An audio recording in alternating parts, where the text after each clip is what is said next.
Hai, Shalom. Bertemu kita semula di saluran Rhapsody Reality. Saluran yang membawakan message daripada Tuhan khas untuk kalian yang mendengar sekarang. Amin. Pada hari ini, Pastor Chris ingin berkongsikan satu message yang istimewa mengenai firman Tuhan yang bertajuk Terimalah Firman-Nya. Maha mulia Tuhan. Mari kita renungkan bersama apa yang istimewanya untuk menerima firman Tuhan. Haleluya. Ayat Injil pembukaan dipetik dari Ibrani 4 ayat 12, Kitab Terjemahan Amplified Classic, yang berkata, sebab firman yang Allah bicarakan itu hidup dan penuh berkuasa, menjadikannya aktif, berfungsi, bertenaga, dan efektif. Firman itu lebih tajam daripada pedang bermata dua, menusuk sampai ke batas antara nafas kehidupan jiwa dan roh yang abadi, sampai ke batas antara sendi-sendi dan tulang sumsum, bahagian terdalam tubuh kita, mendedahkan dan menapis dan menganalisis dan menilai pemikiran dan niat hati. Haleluya. Mendalam sungguh ayat Injil ini. Haleluya. Firman Tuhan itu berkuasa. Sekiranya kamu menerima dan mempercayainya hari ini, ia akan menghasilkan keajaiban dalam hidupmu, yaitu dari segi tubuh, akademik, keluarga, hubungan, keuangan, perniagaanmu, segala sesuatu yang berkaitan dengan kamu. Haleluya. Saya merujuk kepada firman yang menciptakan langit dan bumi, seperti yang tertulis dalam Yohanes 1 ayat 3. Firman yang sama itu adalah kuasa yang menanggung planet-planet untuk berada di tempat masing-masing. Wow, haleluya. Dan hal ini boleh didapati dalam Ibrani 1 ayat 3. Firman itu tidak dapat binasa, hidup, dan kekal. Haleluya. Hal ini boleh didapati dalam 1 Petrus 1 ayat 23. Tidak kira di mana kamu berada, jika kamu percaya dan mempercayai firman Tuhan, ia akan membuahkan hasil. Amin. Dalam perumpamaan penabur, Yesus menggambarkan 4 senario, di mana benih itu disemai dengan hasil yang berbeza. Kemudian, dia berkata dalam Lukas 8 ayat 11, inilah arti perumpamaan itu. Benih itu ialah firman Allah. Haleluya. Sebiji benih mempunyai kuasa untuk membiak apabila kamu menanamnya di tanah yang betul. Persoalannya, adakah hatimu adalah tanah yang baik hari ini? Jika ya, message itu akan membuahkan hasil dengan sendirinya. Amin. Sama seperti benih jagung membuahkan hasil jagung, dan benih oren membuahkan hasil oren.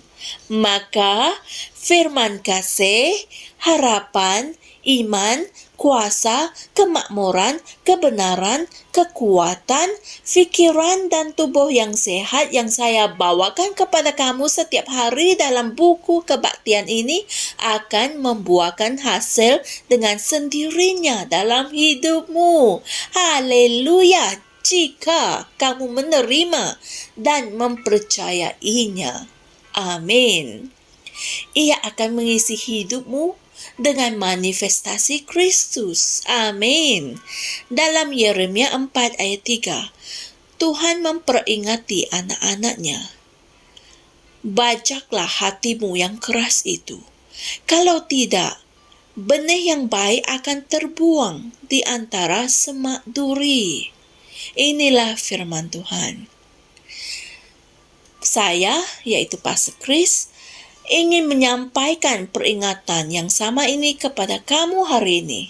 Setiap hari, sediakan hatimu untuk firman dengan bercakap dalam bahasa roh.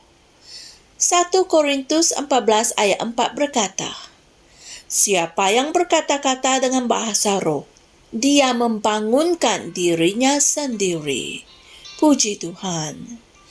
Biarlah firman Kristus berdiam dengan segala kekayaannya di dalam kamu, mengajar dan menasihat sesama sendiri dalam segala hikmat. Haleluya. Dan hal ini boleh dibaca dalam Kolose 3 ayat 16. Puji Tuhan. Saudara dan saudari sekalian, mari kita sama-sama membuat pengakuan ini. Aku membuka hatiku kepada firman Tuhan, dan dengan lemah lembut aku menerima firman kasih, harapan, iman, kuasa, kemakmuran, kebenaran, kekuatan, fikiran dan tubuh yang sehat yang disampaikan kepada aku hari ini. Aku merangkul firman-Mu yang menjadikan aku bijak untuk mendapatkan keselamatan melalui iman kepada Kristus Yesus.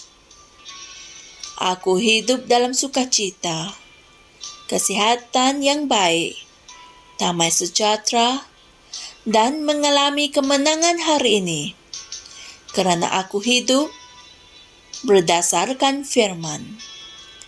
Haleluya. Shalom saudara-saudari. Berikut adalah renungan tambahan yang diberikan oleh Pastor Chris untuk kita renungkan agar kita dapat memahami dengan lebih jelas ajaran firman Tuhan pada hari ini, yaitu dari Markus 4 ayat 3 hingga 8, Yakobus 1 ayat 21, dan 2 Timotius 3 ayat 15 hingga 17. Haleluya. Kami percaya kalian telah diberkati dengan firman Tuhan pada hari ini. Sesungguhnya firman itu berkuasa dan ia berupaya melakukan apa-apa saja menurut apa yang kamu kehendaki. Amin. Yesaya 55 ayat 11 mengatakan bahwa firman yang kamu ucapkan itu tidak akan kembali kepada kamu dengan sia-sia, tetapi ia akan melakukan apa yang kamu kehendaki menurut firman Tuhan. Haleluya. Bayangkan, kamu mempunyai sesuatu yang sangat hebat yang berupaya mengabulkan apa saja permintaanmu yang selaras dengan kehendak Tuhan. Sesuatu itu bukan lampu ajaib seperti dalam cerita Aladin atau pari-pari yang boleh mengabulkan permintaanmu. Tetapi sesuatu itu adalah firman Tuhan. Haleluya. Jumpa lagi esok dan Tuhan berkati. Shalom. Kami percaya saudara-saudari semua telah diberkati dengan perkongsian firman dari Rhapsody Reality. Bagi sesiapa yang ingin menjadikan Yesus Kristus sebagai Tuhan dalam kehidupanmu, kamu boleh mengucapkan doa ini bersama dengan saya.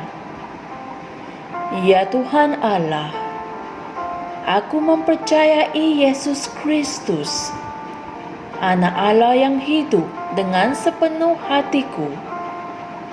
Aku percaya Dia telah mati untukku dan Allah telah membangkitkan Dia dari kematian. Aku percaya Dia hidup hari ini. Aku mengaku dengan mulutku bahwa Yesus Kristus adalah Tuhan dalam hidupku mulai dari hari ini. Melalui Dia dan di dalam nama-Nya, aku mempunyai kehidupan yang kekal. Aku telah dilahirkan semula. Terima kasih Allah. kerana menyelamatkan jiwaku. Aku sekarang adalah anak Allah. Haleluya. Tahniah, sekarang kamu telah menjadi anak Allah. Untuk apa-apa sebarang pertanyaan atau untuk mendapatkan lebih banyak maklumat mengenai bagaimana untuk bertumbuh sebagai seorang Kristian, anda semua boleh hantar mesej di akaun Facebook kami atau email kami di tnimsia@gmail.com. Sekali lagi, tnimsia@gmail.com. Tuhan berkati Anda semua.